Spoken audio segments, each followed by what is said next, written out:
दोस्तों नमस्कार, आप देख रहे हैं द दस्तक 24।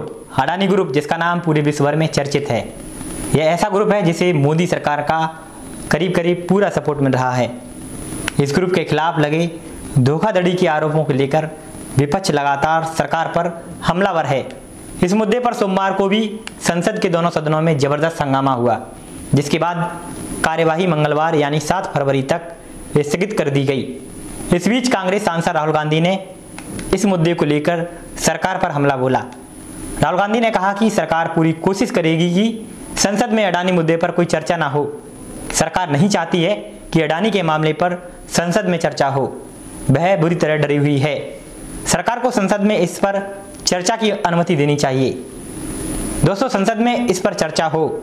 अडानी जी के पीछे कौन शक्ति है, देश को पता लगाना चाहिए और दूध का दूध, पानी का पानी हो, ऐसा प्रयास सरकार एवं सरकार के बाहरी लोगों को भी करना चाहिए। दोस्तों, आपको बता दूं कि साल 2014 में गौतम अडानी दुनिया के अमीरों की लिस्ट में 609 नंबर पर थे। कुछ ही साल में न जाने ऐसा क्या जादू हो गया, अडानी इस लिस्ट में दूसरे नंबर पर आ गए, यानी कि पूरे विश्व में वे दूसरे नंबर के अमीर हो गए। यह सोचने वाली बात है कि आखिर कम समय में इतना अमीरपन कैसे? आखिर हर गरीब की इनकम क्यों नहीं भारत में बढ़ी? हिमाचल में जब सेब की बात होती है तो अडानी को दिया जाता है। कश्मीर में जब सेब की बात हो तो अडानी।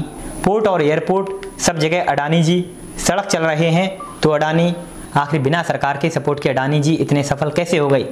गौरतलब है दोस्तों कि अमेरिका की वित्तीय शोध कंपनी हिंडनबर्ग रिसर्च के द्वारा गौतम अडानी के नेतृत्व वाले समूह पर फर्जी लेनदेन और शेयर की कीमतों में हेरफेर सहित कई गंभीर आरोप लगाए जाने के बाद समूह के शेयर की कीमतों में भारी गिरावट देखने को मिली है। एक बार राहुल गांधी को सुनते हैं, उन्होंने लोकसभा में क्या जबरदस्त हंगामा किया। तो ये लिस्ट आती है, एक लिस्ट आती है दुनिया के सबसे अमीर लोगों की। इस पे ये 609 नंबर पे थे 14 में। 609 पीछे बिल्कुल। पता नहीं जादू हुआ, दूसरे नंबर पे पहुंच गए। मोदी है तो मुमकिन है। तो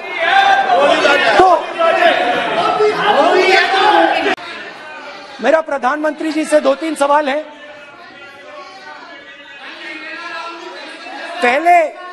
पहले अडानी जी के हवाई जहाज में मोदी जी जाते थे, अब मोदी जी के हवाई जहाज में अडानी जी जाते हैं। पहले लोकल मामला था, फिर नेशनल मामला हो गया, उसके बाद इंटरनेशनल मामला हो गया। अडानी जी के लिए बोरिस जॉनसन का बेटा काम करता है। आपको पता नहीं मालूम है या नहीं मालूम?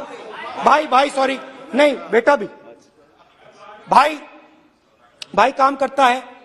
तो ये मामला पहले गुजरात का मामला था, फिर ये हिंदुस्तान का मामला हुआ, अब ये इंटरनेशनल मामला हो गया है। तो मेरा सवाल प्रधानमंत्री जी से, और सिंपल सवाल है, प्रधानमंत्री जी आपकी फॉरेन ट्रिप्स पे अडानी जी और आप कितनी बार एक साथ गए? Adani ji, how many times did you travel together with Adani ji? How many times did Adani ji join you later on a visit? How many times did Adani ji travel to a country immediately after you did? And in how many of these countries after you visited did Adani ji get a contract? Also an important question, जरूरी सवाल, अडानी जी ने BJP को पिछले 20 साल में कितने पैसे दिए हैं?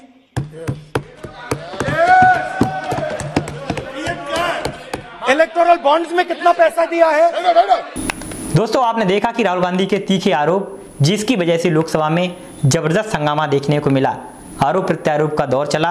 बीजेपी सरकार के कई मंत्री और सांसद राहुल गांधी पर हमलावर हो गए।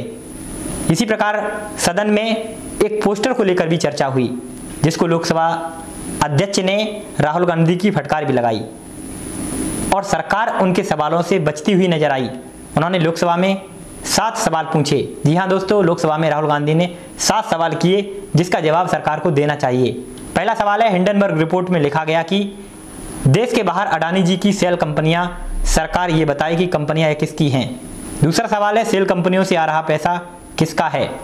वहीं तीसरा सवाल है, अडानी जी हिंदुस्तान के पोर्ट्स, एयरपोर्ट्स, डिफेंस को डोमिनेट करते हैं। सेल कंपनीज के बारे में हिंदुस्तान की सरकार ने कोई सवाल क्यों नहीं उठाया? यह राष्ट्रीय सुरक्षा का आखिर मुद्दा है। चौथा सवाल है, प्रधानमंत्री जी आपकी फॉरेन ट्रिप्स पर अडानी जी कितनी बार गए? वहीं कितनी बार आपकी विदेश यात्राओं में अडानी जी ने आपसे मुलाकात की? अगला सवाल है, प्रधानमंत्री जी के विदेश दौरों के बाद उस देश में अडानी जी कितनी बार गए? अडानी जी ने कितने पैसे भाजपा को दिए हैं? इलेक्टोरल बॉन्ड में अडानी जी ने कितने पैसे दिए हैं? ये सवाल थे राहुल गांधी के। दोस्तों, आपको जानना जरूरी है कि यह हंगामा तब से शुरू हुआ है जब से अमेरिकी रिसर्च फर्म हिंडनबर्ग की रिपोर्ट आई।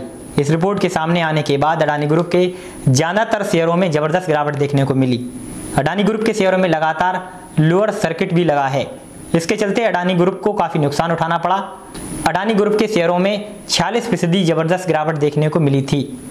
इस रिपोर्ट के आने के बाद गौतम अडानी दुनिया के अमीरों की लिस्ट में टॉप 20 से भी बाहर हो गई। अब समझ लें आखिर यह नुकसान अडानी को कैसे हुआ। दोस्तों, हिंडनबर्ग ने आरोप लगाया कि अडानी समूह के शेयर ओवर प्राइस्ड हैं। अडानी समूह के खातों में गड़बड़ी को लेकर भी गंभीर आरोप लगाए गए। इस खुलासे के बाद अडानी समूह के शेयरों में बिकवाली हावी हो गई। अडानी समूह के शेयर लगातार नीचे गिरने लगे। अडानी के मार्केट कैप में 10 लाख करोड़ से अधिक का नुकसान हो गया। दोस्तों, बता दें कि शॉर्ट सेलिंग एक ट्रेडिंग या निवेश रणनीति है जिसमें कोई व्यक्ति किसी खास कीमत पर स्टॉक या सिक्योरिटीज खरीदता है और फिर कीमत ज्यादा होने पर उसे बेच देता है, जिससे उसे काफ़ी फायदा होता है। आसान शब्दों में कहें तो शॉर्ट सेलिंग एक ट्रेडिंग स्ट्रेटजी है। इसमें किसी शेयर की कीमत गिरने पर पैसा कमाया जाता है। अगर किसी निवेशक को पता हो कि किसी कंपनी के शेयरों में आने वाले समय में गिरावट आ सकती है तो वह उस कंपनी के शेयरों को खरीदकर गिरावट आने पर बेच सकता है। इसे शॉर्ट सेलिंग कहते हैं। हिंडनबर्ग एक शॉर्ट सेलिंग कंपनी है।